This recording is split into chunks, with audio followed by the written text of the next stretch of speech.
This is the Sony FX6. I've been using it for the last 2 weeks, but I've only had the SD cards for the last 2 days, so I haven't shot a whole lot with it, but I have been using it quite a lot.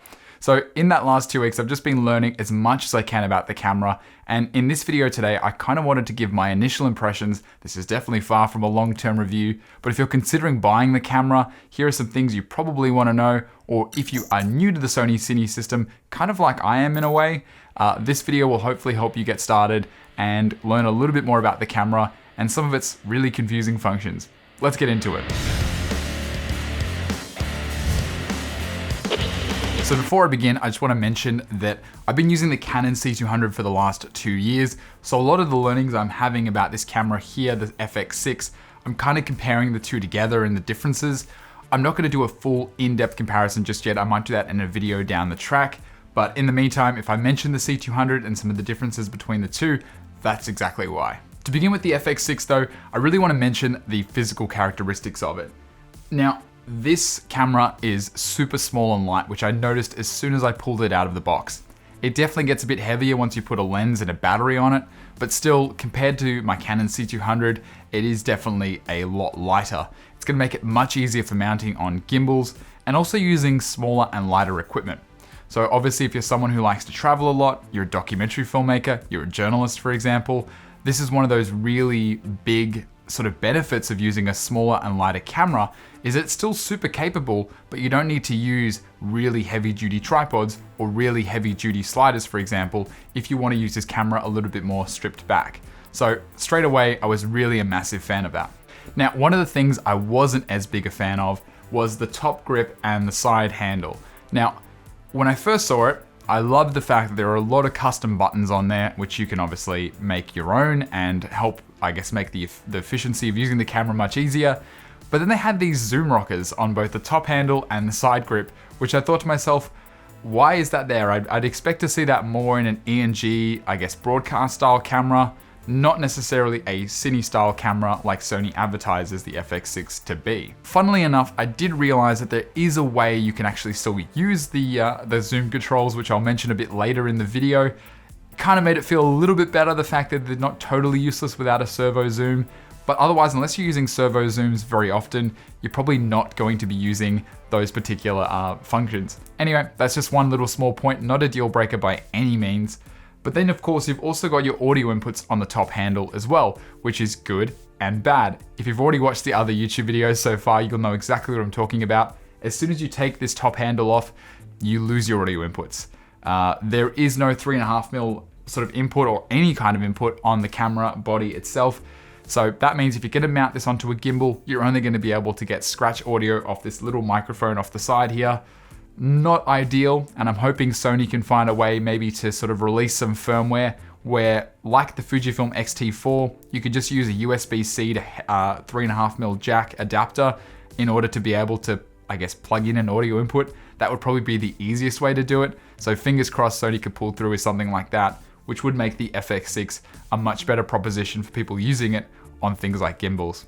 So with the monitor, it's a little bit smaller than what I'm used to on the C200. It's, again, not a total deal breaker. The fact is just viewing things like waveforms are a little bit more difficult, I guess a bit smaller. And obviously if you're filming yourself like I am right now, I'm looking at myself at a pretty large display on the C200 without the need for an external monitor.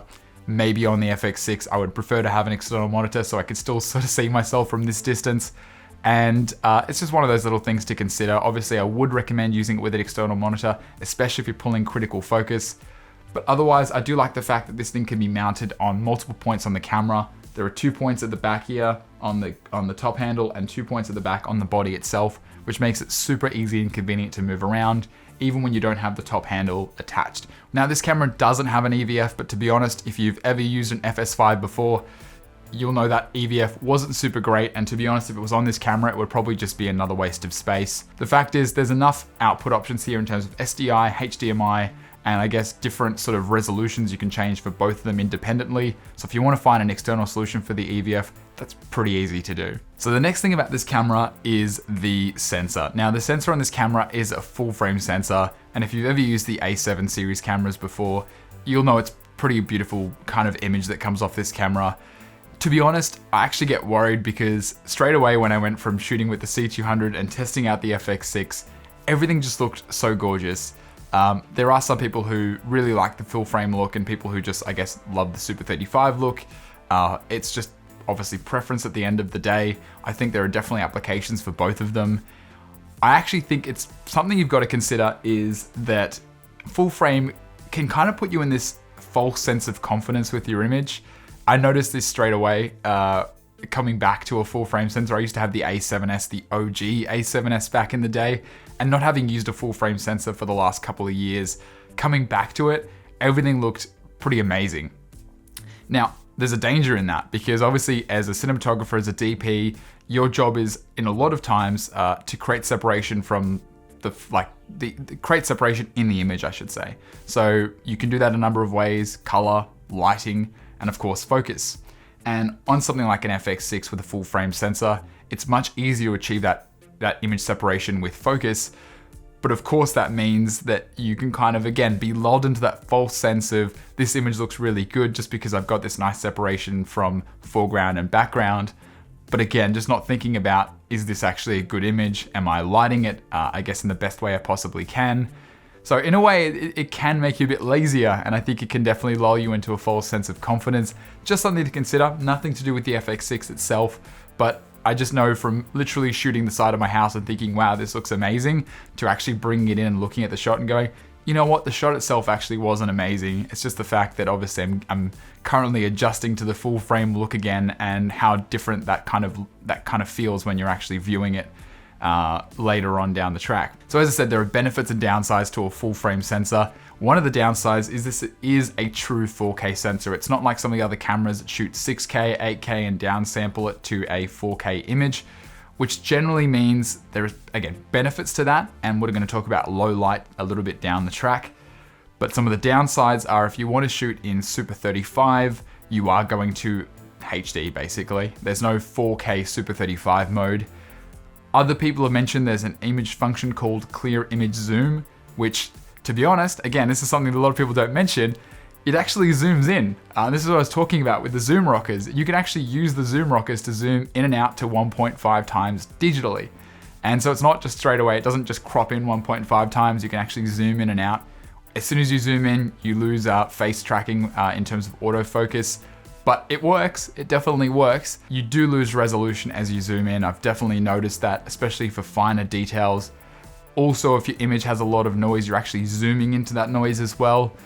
Not ideal. I would suggest that if you need to shoot with a lot of Super 35 lenses, if you're someone who is gonna go to the wooden cameras page and buy the PL adapter and shoot with Cooke lenses, for example, which are a Super 35 sort of lens, it's just not the camera for you, really. I couldn't imagine degrading the quality of a nice cinema lens by using clear image zoom. In a pinch, it's good to have, but otherwise, it's definitely not a Super 35 sensor. The last couple of things to mention as well is this does crop in when you're shooting 4K DCI. It's a bit weird, but obviously you'd expect for 4K DCI to zoom out because it would be a wider image. It's just the way the sensor is designed, I believe, which means it's actually using a smaller portion of the sensor when you go to 4K DCI. It's fine. It's a 10% crop or so, which is not the worst thing in the world. But again, just something to consider that you're not going to get you're actually getting a wider image in UHD than DCI 4K. Not losing any quality, but it is just something, again, to consider. Now, the next thing I want to talk about with this camera is its low light capabilities. This camera can see in the dark. Again, I used to have the A7S Mark I, and kind of going to these other cameras like the C200 and the X-T3 in the meantime, you just realize how much of a low light beast that camera was. Now, I really want to preface this by saying it doesn't matter.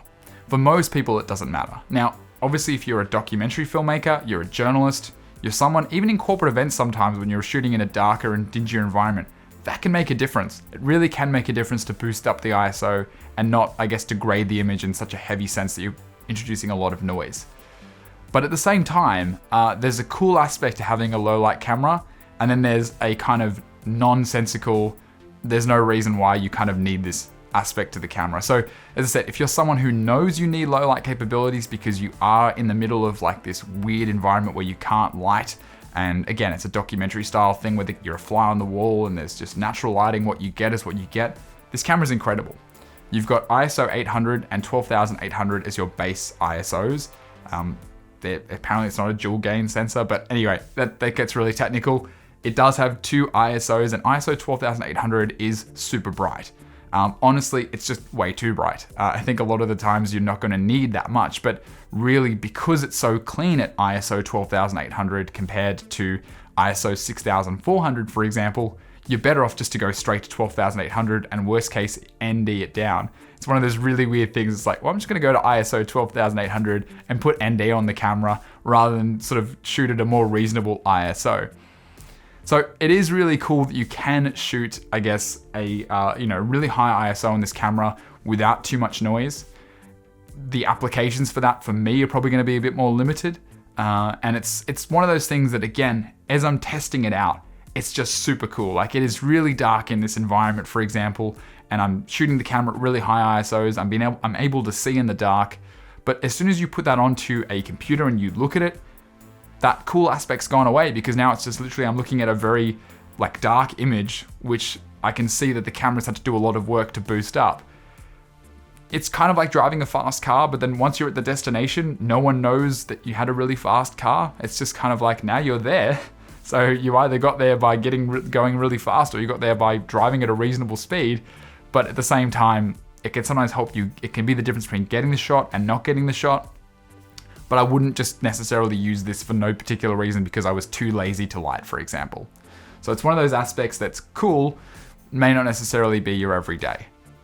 What I actually find is going to be more useful for the low light capabilities of this camera is being able to stop down the lens and then boost up the ISO in order to make sure I've still got a good exposure.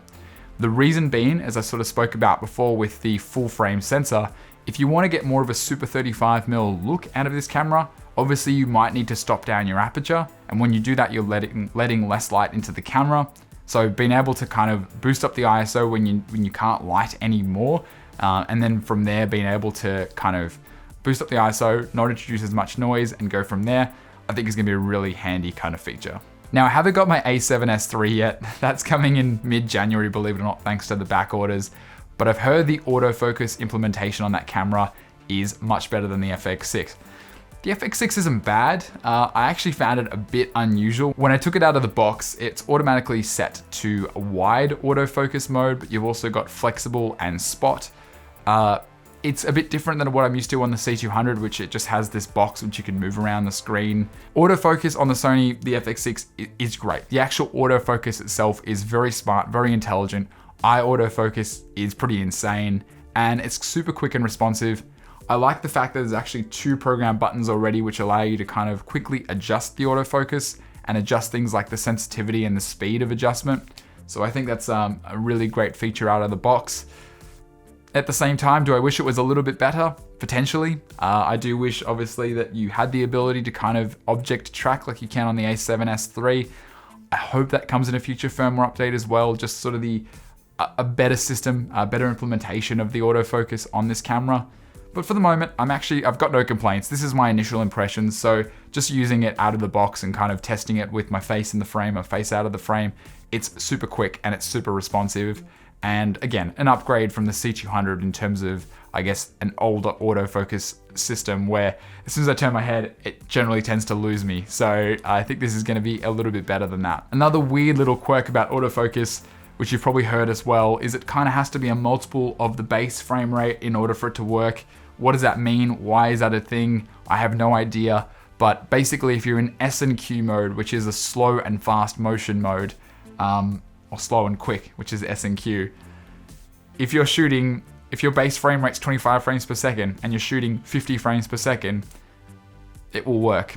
But as soon as you go to 75 frames per second, actually no, that's out of all the numbers you could have chosen, you chose 75 frames per second. Idiot. As soon as you start to shoot, I guess, 120 frames per second or 60 frames per second, which aren't multiples of 25, autofocus doesn't work.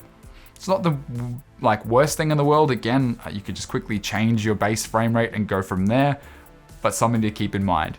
It is just a weird quirk of this camera, but to be honest, having used the C200 for 2 years, which only shoots 8-bit or 12-bit RAW and doesn't show you C-Log2 on the monitor, this is a quirk I'm happy to deal with. The next thing I want to address is ND filters. Now, ND filters on this camera, you've got two modes, ND preset or ND variable. Everyone raves about the ND variable. That's exactly the sort of feature that I guess is a selling point of this camera, is the fact that unlike other cameras, including my C200, which has, I guess, preset stops of ND, so you sort of flick in the 2 stops, the 4 stops, the 6 stops. This has a sort of electronic filter which can kind of adjust without need, like a stepless adjustment. And so as soon as you put it into ND variable mode and you kind of hold down this ND auto button, it can go from quarter ND all the way up to, I guess, 7 stops of ND, which is exactly what this has as a full range. So it's a really cool feature. When I first initially thought about this feature, I was like, oh, that's really cool. You could actually do aperture racks with the camera, which is something very difficult to do. So obviously if you rack the aperture, compared to racking the focus, for example, you're actually adjusting the exposure. So if you were doing that on a regular sort of camera without this, you would need to have a ND filter, which you could somehow adjust this ND filter while at the same time simultaneously adjusting the aperture. And that would just be ridiculous. What I have found though, is obviously when you're in ND variable mode and auto mode, there is a bit of a delay. So for example, as you sort of go into a room that's a bit lighter, for example, it'll just take a moment for the camera to go, oh yeah, this room's lighter, I'm gonna bring it down. So unlike, I guess, if you've watched Apple's new AirPods Max sort of introduction video, there's this moment where there's an aperture rack in the actual depth of field sort of change in the video, where the lady's in a busy city and she goes from noise cancellation to transparency, and it goes from like this blurry background to a much sort of deeper depth of field. Not going to be possible in this case. That's all right. Again, I didn't buy the camera just for that reason. It's a nice feature to have, obviously, and especially if you are going from multiple environments. In a documentary setting, again, you probably won't have the option to just be like, oh yeah, we're gonna make sure we plan it all out so there's this perfect kind of change in terms of lighting. But even in a narrative setting, you could have a particular shot where someone's walking from inside to outside, and having that variable ND is gonna help out massively. One of the little things to consider as well is in your variable ND mode, you're not gonna get anything below quarter ND, which is fine. Just again, something to consider, which I didn't think about, but obviously the ND is either clear or it's engaged. And when it's engaged, the minimum is a quarter stop of ND. So if you're inside and you're gonna go outside, remember that you're gonna be inside with a quarter ND on before you go outside. It may require a little bit more lighting indoors, or again, worst case, you could use the high ISO of this camera just to boost it up a little bit indoors, have it ND down, go outside, and have it ND down again, trying to keep it within that 7 stops, because you could definitely be at 12,800, go outside, and there wouldn't be enough ND for you to actually get down to a proper exposure. So before we get into this little quick round of little things that I've found, I just wanted to quickly touch on the menus. They're not totally awful. They're not super intuitive either. You do have to get used to it. There are 2 modes to this camera, 2 main modes. One of them is custom and the other one's Cine EI. I had no idea what that meant at the start. I did a little bit of reading in the manuals. Custom mode is when you want to kind of create a picture profile in the camera and you want to be adjusting, I guess, things like the knee, the gamma. You can do that on this in custom mode. It's also where you're going to get your extended ISOs up to 409,000. If you're not in custom mode and you're in Cine EI mode, Sony kind of classifies that as you're going to go through the cinema workflow and do some post-processing later on. So that's your S-Log mode, whereas your custom mode is where you're going to get your S-Cine tone, which is, again, straight out of camera. You've got a nice look. It's a quick deliverable. You're shooting a wedding. You don't have time to do color grading for every single shot. I'm just going to go S-Cine tone and go from there. That's your custom mode. S-Log is your Cine EI mode. I do like the ability to have a touchscreen menu, which is really nice. It's something I haven't had on the C200. It's also really nice to be able to quickly adjust, I guess, the outputs of this camera and the output resolution and whether LUTs are turned or monitoring LUTs are turned on or off. That's something I've really liked as well on this camera. But otherwise, it definitely does take a little bit of getting used to if you're coming from another camera system. If you hold down the menu button, it goes into the full menu, and that's where you've got all your different settings. Things like, for example, clear image zoom, you think would be under the project settings or the user settings, but they're not. They're under the technical settings. some things you've just got to dig for. It will take a little bit of getting used to, and maybe reading a manual or searching it up online. But I think with a little bit of practice, you can start to make your way around this menu a little bit more efficiently. So a couple of things as well, just some last miscellaneous points. I really love the fact this camera starts up super quickly. It's literally 3 seconds, and I believe, again, Alistair Chapman, who I believe he runs XD Cam User, which is the really popular Sony forum. He sort of mentioned how you can start shooting at 2 seconds actually. So as the camera's starting up, before the overlays show up, you can actually hit the record button and go from there. So again, for people documentary journalism who need really quick startup times, that's pretty amazing. The C200 takes forever in comparison. And not only that, when you want to view your media, you have to kind of switch it back over the dial to another setting for the camera to sort of restart again. Whereas the Sony, you've got this thumbnail button, which you just press and it goes straight into showing you thumbnails. So I really like that. The camera itself is also really quiet, more quiet than the C200 in most cases.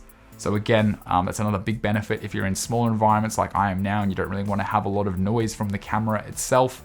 Of course, that's totally mitigated by the Atomos Ninja recorder that I use sometimes, which is just its own fan and own air conditioning system, which is great.